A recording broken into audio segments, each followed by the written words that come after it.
आज मैं आप लोगों के साथ वी नेक डिज़ाइन कैसे बनता है वो बनाना शेयर करूंगी।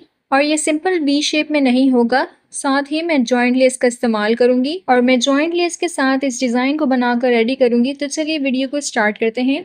बुकरम की लंबाई और चौड़ाई मैंने आपको बता दी है। नेक की चौड़ाई यहाँ पर मैं 2.7 इंच रखूंगी और यहाँ तिरछे में मैं इसकी लंबाई नापूंगी, तकरीबन 5.5 इंच है। अगर आपको मीडियम साइज का नेक बनाना है तो आप ऊपर की तरफ से 3 इंच और नीचे की तरफ से 6 इंच का निशान लगा लें, बाकी मेथड वही रहेगा। दोनों मार्किंग को मिलाकर यहाँ पर मैंने लाइन ड्रॉ कर दी है। अब इसी के बराबर मैं 0.9 का निशान लगाऊंगी, यानी 1 इंच में एक कम का यहाँ पर मैं निशान लगाकर बिल्कुल तिरछे में इसको ड्रॉ करूंगी। ये देखिए, अब जो हमने पहली लाइन ड्रॉ की थी, नीचे की तरफ से मैं 1.7 का यहाँ पर निशान लगाऊंगी और इसी के आगे मैं 0.9 का निशान लगाऊंगी। इन दोनों लाइनों के अंदर मैं एक छोटा सा वी नेक ड्रॉ करूंगी, ये देखिए इस तरह से। अब इसके बाद मैं जॉइंट लेस का गैप छोड़ूंगी, तो तकरीबन बाहर की तरफ मैं आधा इंच का यहाँ पर गैप छोड़ूंगी। जॉइंट लेस की चौड़ाई के हिसाब से यहाँ पर मैं गैप छोड़ूंगी। तो जो लेस यहाँ पर मैं इस्तेमाल करूंगी वो 1 इंच की है, तो आधे इंच के हिसाब से मैंने यहाँ पर इसका गैप छोड़ा है। अब मैं बाहर वाली मार्किंग लूंगी। आप चाहें तो बाहर वाली मार्किंग अपने हिसाब से भी यहाँ पर रख सकते हैं। मैं यहाँ पर आधे इंच का गैप छोड़ रही हूँ और इस तरह से तिरछे में मैं इसको ड्रॉ कर दूंगी। तो पैटर्न हमारे यहाँ पर बनकर रेडी हो चुका है। अब मैं इसकी कटिंग कर दूंगी। तो सबसे पहले तो मैं बाहर की कटिंग करूंगी, फिर उसके बाद मैं एक एक करके इन सभी लाइंस को कट कर दूंगी। और अगर आप पहली बार मेरी वीडियो देख रहे हैं तो मेरे चैनल को सब्सक्राइब करना नहीं भूलिएगा। इस तरह की और भी वीडियोस देखने के लिए मेरे चैनल को विजिट करें। लॉन्ग वीडियोस को विजिट करने पर आपको नेक के हर तरह के डिजाइन्स मेरे चैनल पर मिल जाएंगे। पैटर्न की कटिंग हो चुकी है। अब ऊपर वाला और बीच वाला पार्ट मैं इस तरह से रिमूव कर दूंगी। अब इन दोनों ही पैटर्न्स को मैं अलग अलग फैब्रिक के ऊपर आयरन करूंगी। आयरन करने के बाद मैंने बुकरम के बाहर वाले फैब्रिक को अंदर की तरफ पेस्ट कर दिया है।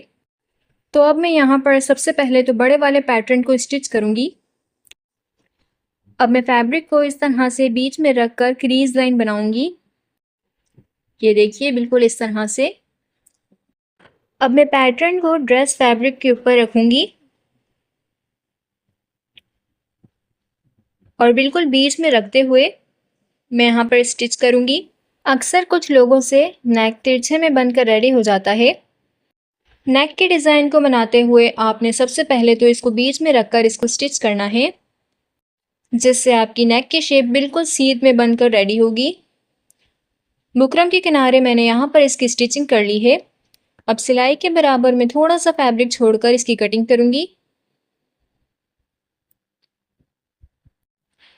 कटिंग करने के बाद यहाँ मैं बीच में एक कट लगा लूंगी।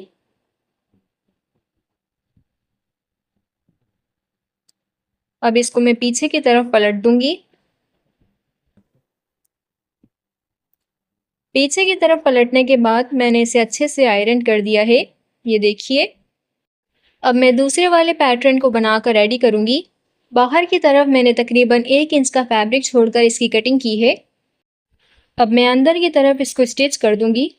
तो यहाँ बुकरम के बराबर मैं इसकी स्टिचिंग करूंगी और फिर यहाँ पर भी मैं सिलाई के बराबर थोड़ा सा फैब्रिक छोड़कर इसकी कटिंग करूंगी। अगर आपने वीडियो को अभी तक लाइक नहीं किया है तो जल्दी से कर दें और कमेंट सेक्शन के अंदर मुझे एक अच्छा सा कमेंट लिख के बताएं कि आपको मेरी एक्सप्लेनेशन कैसी लगती है। ऐसे और भी डिज़ाइन देखने के लिए मेरे चैनल के साथ जुड़े रहें। अब यहाँ इन तीनों साइड्स पर मैं कट्स लगाऊंगी, बिल्कुल इस तरह से, और फिर इसे सीधी तरफ पलट दूंगी। पलटने के बाद मैं इनके किनारों को भी सीजर की मदद से बाहर की तरफ निकालूंगी। फिर इसके बाद मैं आयरन करके इसकी शेप को अच्छे से बिठाऊंगी। यहाँ पर मेरे पास चौड़ी वाली जॉइंट लेस रखी हुई थी, मैं इसी का इस्तेमाल करूंगी। आपके पास कोई भी जॉइंट लेस हो आप उसका यहाँ पर इस्तेमाल कर सकते हैं। अब मैं नीचे वाले फैब्रिक को अंदर की तरफ फोल्ड करूंगी। सबसे पहले तो मैं इसकी क्रीज लाइन बनाऊंगी इस तरह से, फिर मैं इसे अंदर की तरफ रखते हुए फोल्ड करूंगी।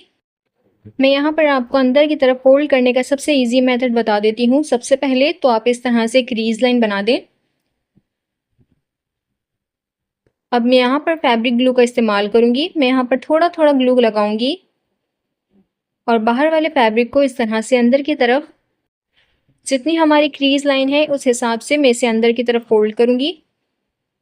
ये देखिए बिल्कुल इस तरह से। जिस तरह से मैंने एक हिस्सा बनाकर रेडी किया है इसी तरह मैं दूसरा हिस्सा भी बनाकर रेडी करूंगी और ऊपर के दोनों एक्स्ट्रा पार्ट्स को मैं कट कर दूंगी। अब मैं जॉइंट लेस को बीच में रखते हुए इसको स्टिच करूंगी। पहले तो मैं इसकी एक साइड को रखते हुए स्टिच करूंगी बिल्कुल इस तरह से। अब मुझे जॉइंट लेस को भी बीच में वी शेप देकर स्टिच करना है। तो सबसे पहले मैं लेस को इस तरह से फोल्ड करके रखूंगी। मैंने पैटर्न के अंदर लेस के लिए आधे इंच का गैप छोड़ा था, तो आधे इंच के गैप के हिसाब से मैं यहाँ पर रखकर चेक करूंगी। अब मैं बीच में जॉइंट लेस को बिल्कुल सीधा स्टिच कर दूंगी कुछ इस तरह से, और जो एक्स्ट्रा लेस होगी उसको मैं कट कर दूंगी। कटिंग करने के बाद मैं इसको पैटर्न के अंदर रख कर दोबारा से स्टिच करूंगी। यहाँ पर आपने इस बात का ख्याल रखना है लेस को स्टिच करते हुए इसकी नोक बिल्कुल सीध में हो। तो ऊपर वाला पैटर्न बनकर रेडी हो चुका है। ये देखिए मैं आपको पीछे का लुक भी दिखा देती हूँ। अब मैं दोनों ही पैटर्न को बीच में रखते हुए इसको स्टिच करूंगी। लॉन्ग वीडियोस के साथ मैं शॉर्ट्स भी अपलोड करते रहती हूँ और शॉर्ट्स में मैं हर तरह के डिज़ाइन और स्विंग से related tips and tricks share करती रहती हूँ जो आपकी स्विंग में बहुत ज़्यादा हेल्पफुल रहेंगी।